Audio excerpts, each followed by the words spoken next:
प्रणाम आप सभी को। तो आज है छठ पूजा का आरंभ। कौन सा वाला? कार्तिक छठ पूजा का।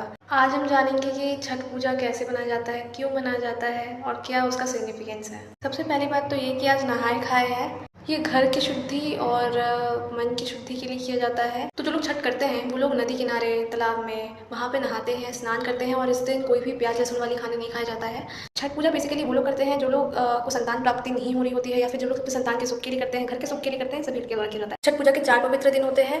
पहला जो होता है, पहला दिन शुद्धि के लिए होता है, नहाए खाए। दूसरा दिन होता है खरना और तीसरा दिन होता है संध्या अर्घ, जो कि पहला अर्घ होता है। और चौथा दिन में सुबह वाला अर्घ होता है, यानी कि उषा अर्घ। उषा का मतलब ही होता है रोशनी में होता है। नहाए खाए को तो बता दिया मैंने। खरना के दिन आपका निर्जला उपवास होता है और प्रसाद होता है। ये स्वयं और आत्म शुद्धि के लिए होता है। संध्या अर्घ में आप अस्त सूर्य की पूजा करते हैं, यानी कि जो सूर्यास्त हो जाता है उसके बाद। ये कृतज्ञता और विनम्रता को दर्शाने के लिए होता है अर्घ। और उषा अर्घ में क्या होता है कि उगते हुए सूर्य की आप अर्घ करते हैं, पूजा करते हैं। ये नई ऊर्जा और जीवन की आशा के लिए अर्घ दिया जाता है।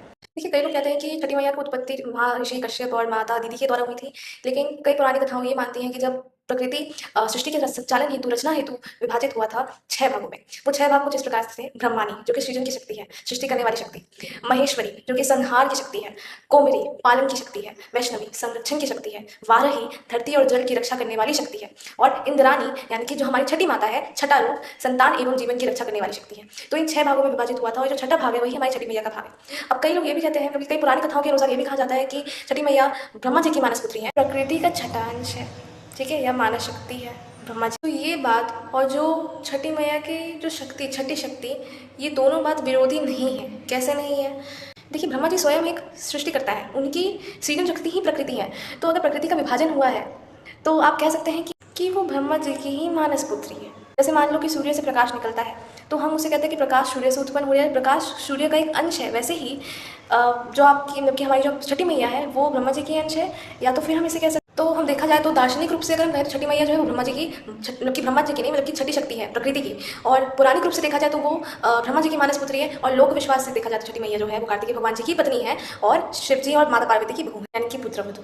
तो शायद से अब आपको समझ में आया होगा जो छठी मैया है उनका छठा, यानी कि 6 नाम क्यों पड़ा छठी मैया, ठीक है। वो ये इनका जो गाथा है वो स्कंद पुराण, भगवत पुराण में लिखा गया। छठी मैया को बेसिकली कात्यायनी माँ का भी रूप कहा गया, क्योंकि कात्यायनी माँ नव दुर्गा के छठे रूप है। तो हम कात्यायनी माँ को भी छठी मैया के रूप में पूछ सकते हैं। तो बात करें कि ये पर्व कैसे शुरू हुआ। ठीक है, छठ पूजा कैसे शुरू हुआ, इसके बहुत सारे दृष्टिकोण थे। जैसे कि वैदिक काल में था, पुराणिक काल, रामायण काल, लोक परंपरा। तो इनमें से अगर हम देखें तो स्कंद पुराण के अनुसार जो आपका एक राजा थे प्रियव्रत, उनकी पत्नी, उनके पास संतान नहीं थी। तो उन्होंने ऋषि कश्यप से सुझाव लिया। तो उन्होंने बोला कि वो छठी देवी की पूजा करें, व्रत करें, तो उनको प्राप्त होगी। छठी देवी ने भी उनको दर्शन दिया, उनकी संतान हुई। एंड उन्होंने बोला कि अगर आप इससे आप दूसरों को भी प्रेरित करें उनका व्रत रखने के लिए, ताकि उनको भी संतान प्राप्त हो। जैसे ही ये जो हमारी जो गाथा है छठ पूजा की वो स्टार्ट हुई। सूर्यदेव को ऊर्जा का स्रोत माना जाता है और छठी मैया जो है वो जीवनदायिनी का नेतृत्व करती हैं, प्रतिनिधित्व करती हैं।